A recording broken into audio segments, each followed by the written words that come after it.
Bonsoir à toutes et à tous, bienvenue sur D8, ravi de vous retrouver pour cette nouvelle édition de Voyage au bout de la nuit. On est ensemble ce soir pour quelques heures de lecture et on vous propose justement cette nuit une spéciale baccalauréat en vous faisant redécouvrir l'une des œuvres les plus importantes du programme du bac de français chaque année en France avec Madame Bovary de Gustave Flaubert, une œuvre majeure de la littérature française et mondiale. Il s'agit donc d'un roman qui s'apparente au courant romantique, mais qui marque aussi le début du roman réaliste et moderne. L'histoire se passe donc à la fin du 19e siècle, dans la région de Rouen. C'est l'histoire donc d'un jeune homme qui s'appelle Charles Bovary, qui va en fait épouser en secondes noces une jeune femme qui s'appelle Emma. Et donc qui deviendra un peu plus tard la fameuse Madame Bovary. C'est à ce moment-là du récit qu'on va reprendre, au moment où ils se rencontrent. Mais en fait, c'est une jeune femme qui est donc fille de fermier, relativement aisée, mais en fait qui aspire à une vie plus romanesque, plus mondaine, plus sensationnelle. Et elle pense qu'elle va justement trouver ça dans son mariage avec Charles Bovary. Mais malheureusement, elle va assez rapidement s'ennuyer et essayer de combler un petit peu la monotonie de sa vie avec lui en faisant différentes rencontres, en ayant plusieurs amants, en dépensant beaucoup d'argent. Et vous verrez que éternellement insatisfaite, la fin qu'elle connaîtra sera pas exactement ce qu'elle espérait, notamment d'ailleurs, d'où l'expression bovarisme qui est née en fait grâce à cette œuvre et qui traduit un état d'insatisfaction sur le plan affectif et social qui se rencontre en particulier chez des jeunes personnes névrosées et qui s'incarne aussi par une fuite permanente dans l'imaginaire et le romanesque. Mais avant de reprendre la lecture, n'oubliez pas aussi de nous rejoindre sur les réseaux sociaux. C'est tout simple, ça s'affiche là, juste en bas de l'écran. Vous tapez le hashtag VBN. D'ailleurs, toute l'équipe de Voyage au bout de la nuit souhaite à tous les bacheliers de France et d'ailleurs, eh bien, bon courage pour vos révisions, beaucoup de réussite à toutes et à tous pour le bac. Mais pour l'heure, eh bien, on vous souhaite à tous une très belle nuit avec nous sur D8.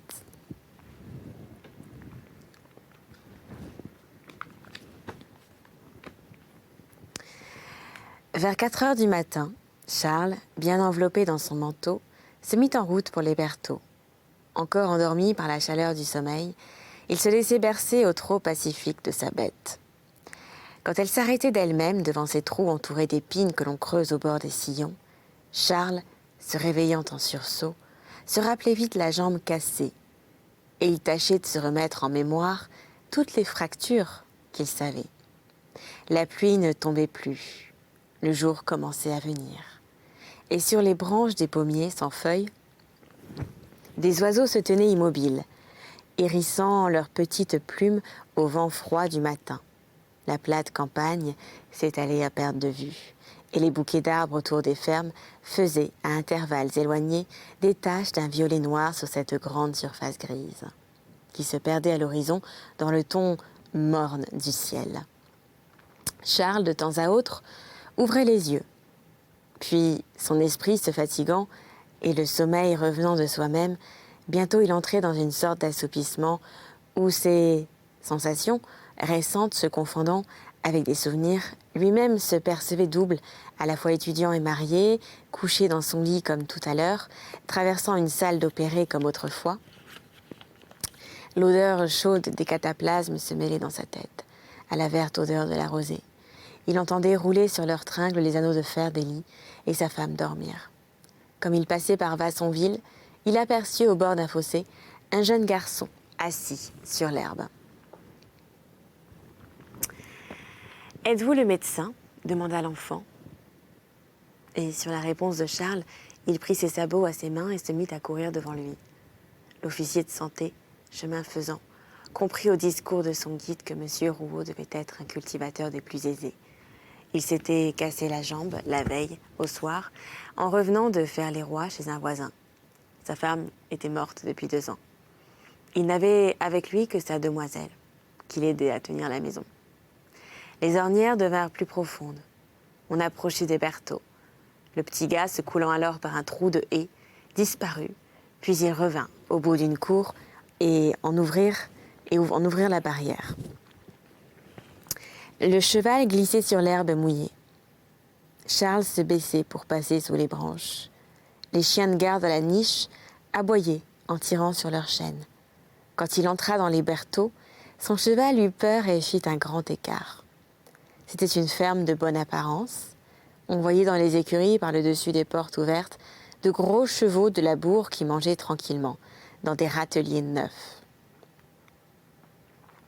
Le long des bâtiments s'étendait un large fumier. De la buée s'en élevait et parmi les poules et les dindons, picoraient dessus 5 ou 6 paons, luxe des basses-cours cauchoises. La bergerie était longue, la grange était haute, à murs lisses, comme la main.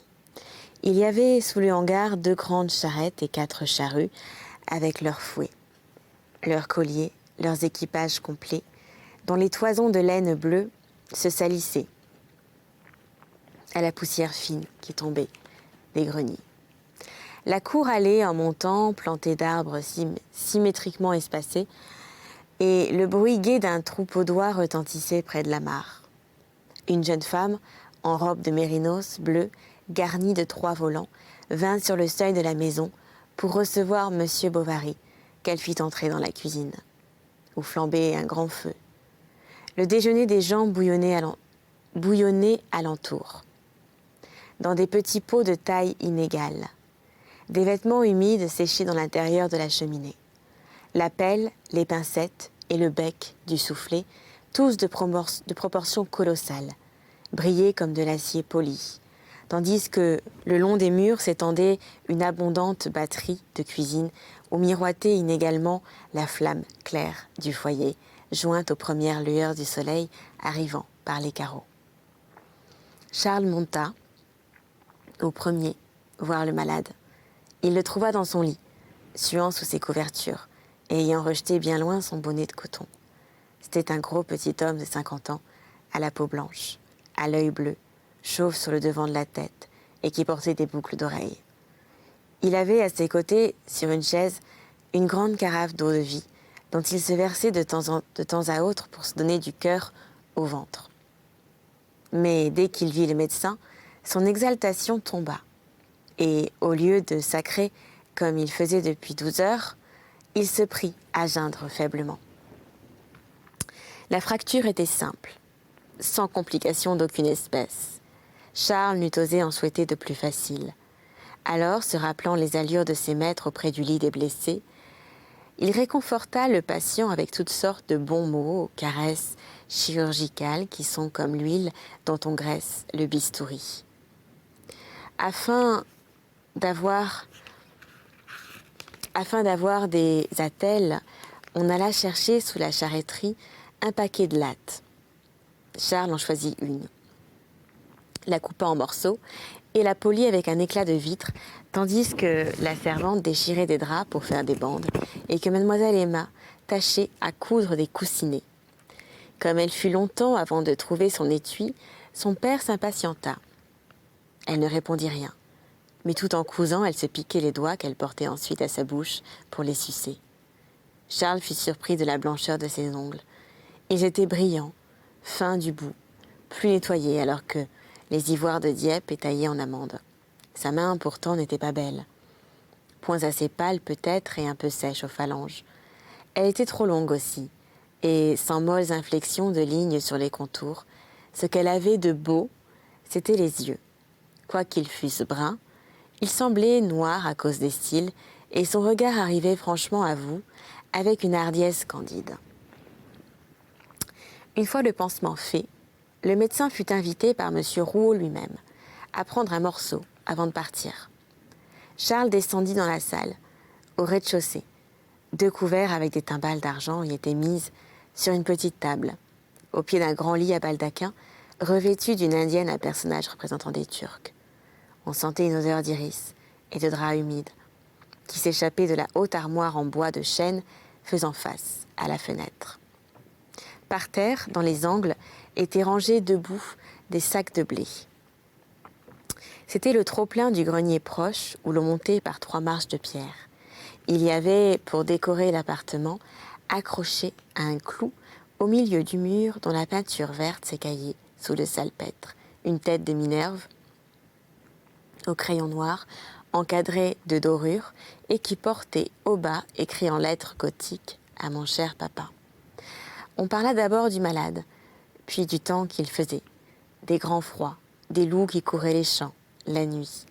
Mademoiselle Rouault ne s'amusait guère à la campagne, maintenant surtout qu'elle était chargée presque à elle seule des soins de la ferme. Comme la salle était fraîche, elle grelottait tout en mangeant, ce qui découvrait un peu ses lèvres charnues, qu'elle avait coutume de mordillonner à ses moments de silence. Son cou sortait d'un col blanc, rabattu.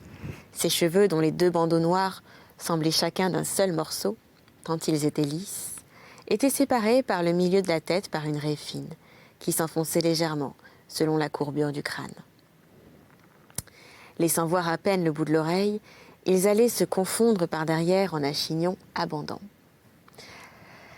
Avec un mouvement ondé vers les tempes, que le médecin de campagne remarqua là pour la première fois de sa vie, ses pommettes étaient roses. Elle portait comme un homme, passé entre 2 boutons de son corsage, un lorgnon d'écaille. Quand Charles, après être monté dire adieu au père Rouault, rentra dans la salle avant de partir, il la trouva debout, le front contre la fenêtre, qui regardait dans le jardin, où les échalades et haricots avaient été renversés par le vent. Et elle se retourna. « Cherchez-vous quelque chose ?» demanda-t-elle. « Ma cravache, s'il vous plaît, répondit-il. Et il se mit à fureter vers le lit, derrière les portes, sous les chaises. Elle était tombée à terre, entre les sacs et la muraille. Mademoiselle Emma l'aperçut. Elle se pencha sur les sacs de blé. Charles, par galanterie, se précipita, et comme il allongeait aussi son bras dans le même mouvement, il sentit sa poitrine effleurer le dos de la jeune femme, courbée sous lui. Elle se redressa toute rouge et le regarda par-dessus l'épaule en lui tendant son nerf de bœuf.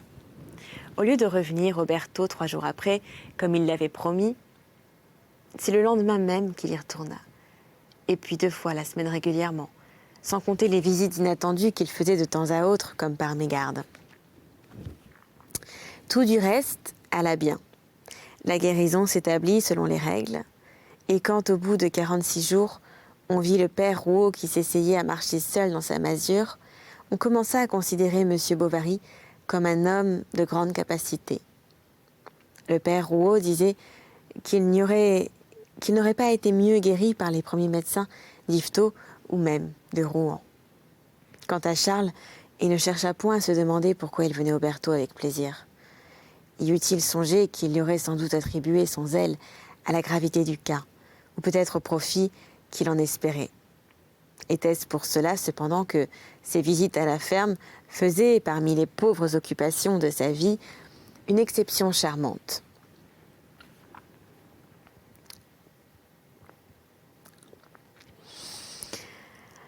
Ces jours-là, il se levait de bonne heure, partait au galop, poussait sa bête, puis il descendait pour s'essuyer les pieds sur l'herbe et passait ses gants noirs avant d'entrer. Il aimait à se voir arriver dans la cour, à sentir contre son épaule la barrière qui tournait et le coq qui chantait sur le mur. Les garçons qui venaient à sa rencontre. Il aimait la grange, les écuries. Il aimait le père Rouault qui lui tapait dans la main en l'appelant son sauveur. Il aimait les petits sabots de mademoiselle Emma sur les dalles lavées de la cuisine. Ses talons hauts la grandissaient un peu, et quand elle marchait devant lui, les semelles de bois se relevant vite, claquaient avec un bruit sec contre le cuir de la bottine.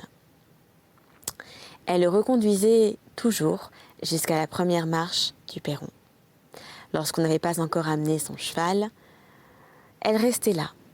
On s'était dit adieu, on ne parlait plus. Le grand air l'entourait, le vent pêle-mêle les petits cheveux follets de sa nuque ou secouant sur sa hanche les cordons de son tablier, qui se tortillaient comme des banderoles. Une fois, par un temps de dégel, l'écorce des arbres suintait dans la cour. La neige sur les couvertures des bâtiments se fondait.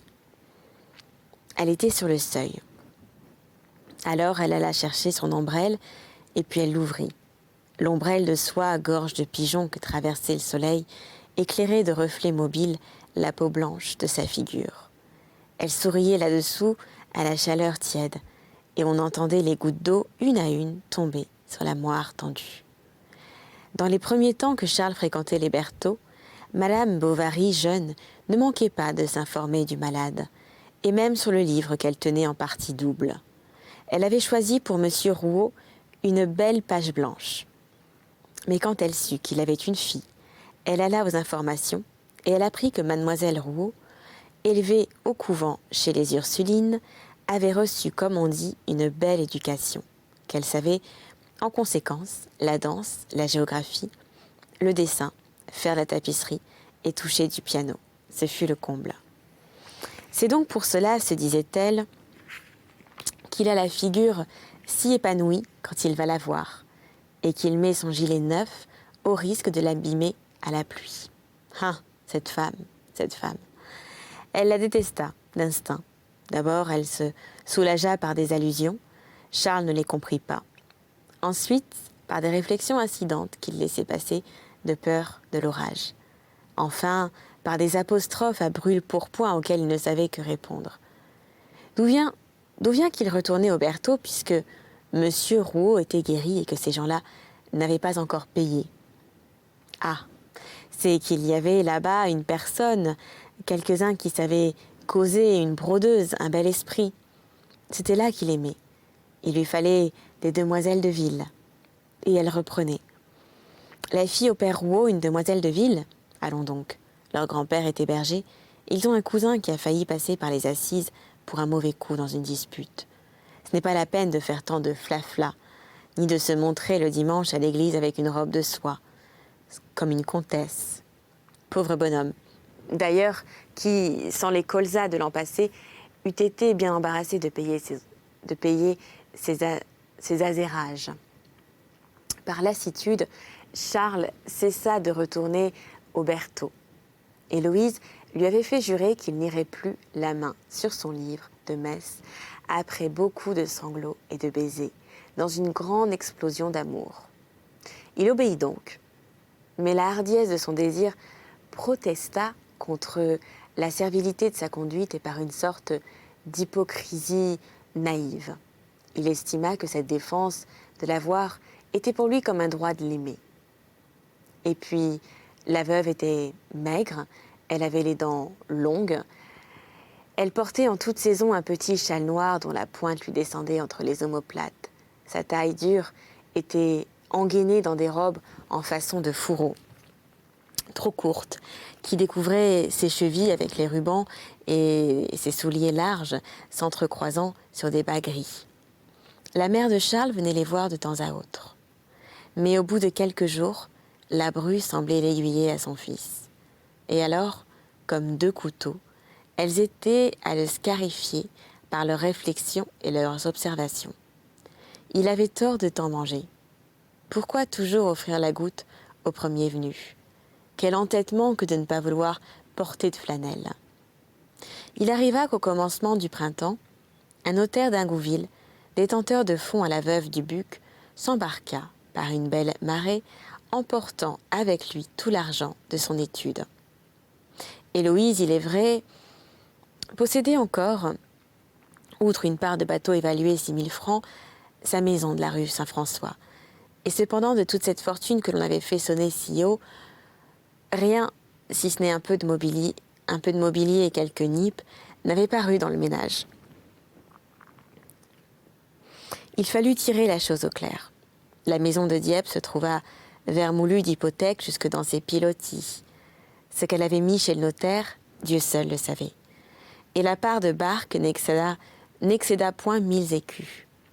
Elle avait donc menti, la bonne dame. Dans son exaspération, Monsieur Bovary, père, brisant une chaise contre les pavés, accusa sa femme d'avoir fait le malheur de leur fils en l'attelant à une haridelle. Semblables dont les harnais ne valaient pas la peau. Ils vinrent à Tost, on s'expliqua. Il eut des scènes. Héloïse, en pleurs, se jetant dans les bras de son mari, le conjura de la défendre de ses parents. Charles voulut parler pour elle. Ceux-ci se moquèrent et ils partirent. Mais le coup était porté. 8 jours après, comme elle étendait du linge dans sa cour, elle fut prise d'un crachement de sang. Et le lendemain, tandis que Charles avait le dos tourné pour fermer le rideau de la fenêtre, elle dit « Ah, mon Dieu !» poussa un soupir et s'évanouit. Elle était morte. Quel étonnement! Quand tout fut fini au cimetière, Charles rentra chez lui. Il ne trouva personne en bas. Il monta au premier dans la chambre, vit sa robe encore accrochée au pied de l'alcôve. Alors, s'appuyant contre le secrétaire, il resta jusqu'au soir, perdu, dans une rêverie boudeuse. Elle l'avait aimé, après tout. Un matin, le père Rouault vint apporter à Charles le paiement de sa jambe remise. 75 francs en pièces de 40 sous. Et une dinde. Il avait appris son malheur et l'en consola tant qu'il put. « Je sais ce que c'est, » disait-il en lui frappant sur l'épaule. « J'ai été comme vous, moi aussi. Quand j'eus perdu ma pauvre défunte, j'allais dans les champs pour être tout seul. Je tombais au pied d'un arbre, je pleurais, j'appelais le bon Dieu, je lui disais des sottises. J'aurais voulu être comme les taupes que je voyais aux branches, qui avaient des vers, leur grouillant dans le ventre, crevés, enfin. Quand je pensais que d'autres, à ce moment-là, étaient avec leurs bonnes petites femmes à les tenir embrassées contre eux, je tapais de grands coups par terre avec mon bâton. J'étais quasiment fou. Que je ne mangeais plus. L'idée d'aller seulement au café me dégoûtait. Vous ne croiriez pas. Eh bien, tout doucement, un jour chassant l'autre, un printemps sur un hiver et un automne par-dessus un été, ça a coulé brin à brin, miette à miette. Ça s'en est allé, c'est parti, c'est descendu, je veux dire. Car il vous reste toujours quelque chose au fond, comme qui dirait. Un poids, là, sur la poitrine. Mais puisque c'est notre sort à tous, on ne doit pas non plus se laisser dépérir, et parce que d'autres sont morts, vouloir mourir.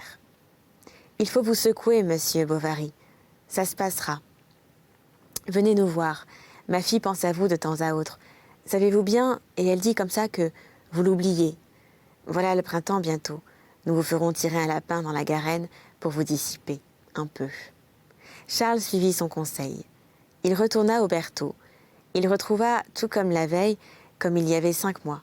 C'est-à-dire, les poiriers étaient déjà en fleurs et le bonhomme Rouault, debout maintenant, allait et venait, ce qui rendait la ferme plus animée.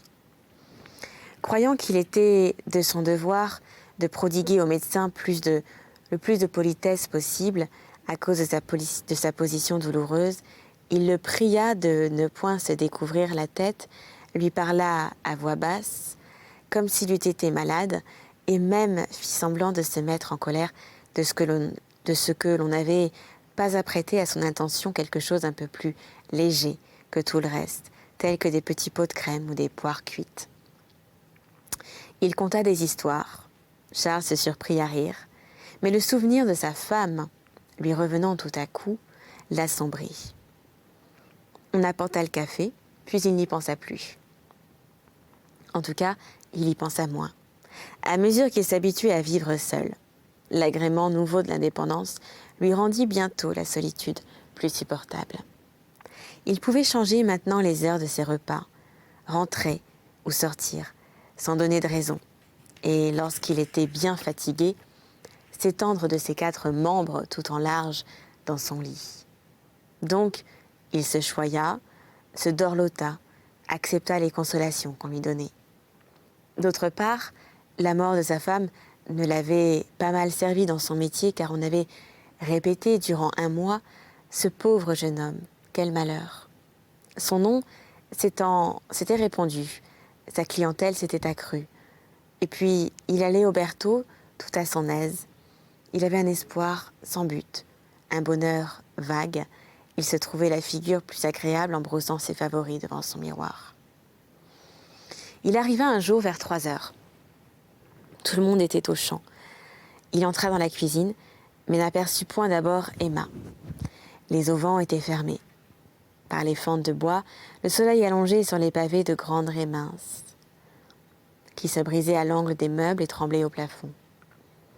Des mouches sur la table montaient le long des verres qui avaient servi et bourdonnaient en se noyant au fond dans le cidre resté.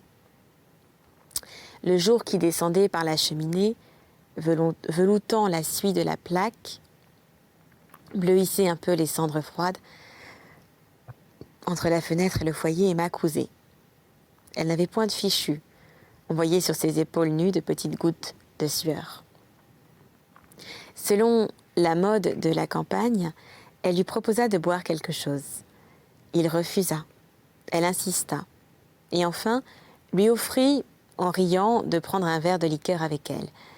Elle alla donc chercher dans l'armoire une bouteille de curacao, atteignit 2 petits verres, emplit l'un jusqu'au bord, versa à peine dans l'autre, et après avoir trinqué, le porta à sa bouche.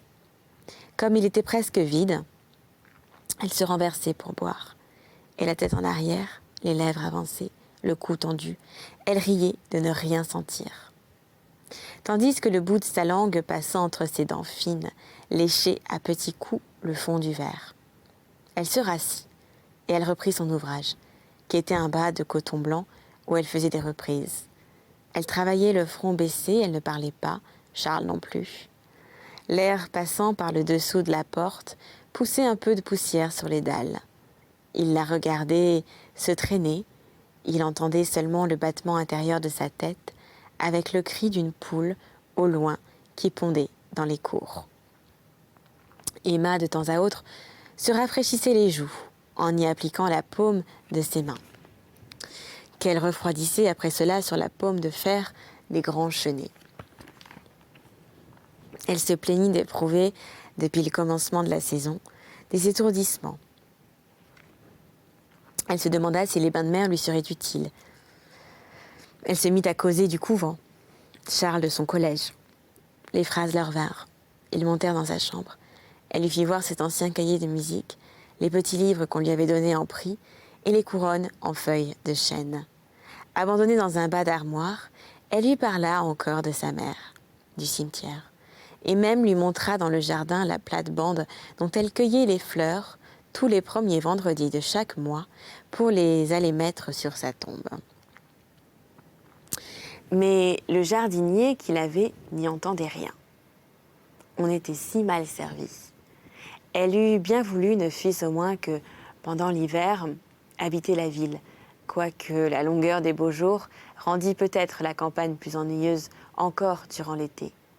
Selon ce qu'elle disait, sa voix était claire, aiguë, ou se couvrant de langueur tout à coup, traînant des modulations qui finissaient presque en murmures. Quand elle se parlait à elle-même, tantôt joyeuse, tantôt ouvrant de grands yeux naïfs, puis les paupières à demi closes, le regard noyé d'ennui, la pensée vagabondant.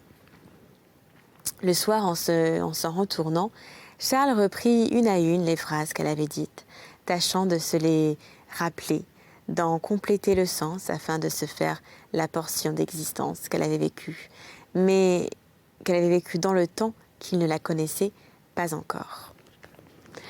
Ce sera donc la fin pour cet épisode, mais on se retrouve très prochainement pour la suite de cette spéciale baccalauréat avec Emma Bovary, un roman de Gustave Flaubert. D'ici là, portez-vous bien, révisez bien. N'oubliez pas aussi de nous retrouver sur les réseaux sociaux. Vous tapez le hashtag VBN qui s'affiche juste là en bas de l'écran ou également sur le site de la chaîne www.d8.tv. Quant à moi, je vous embrasse, je vous dis à très bientôt et je vous souhaite une très belle nuit à toutes et à tous sur D8.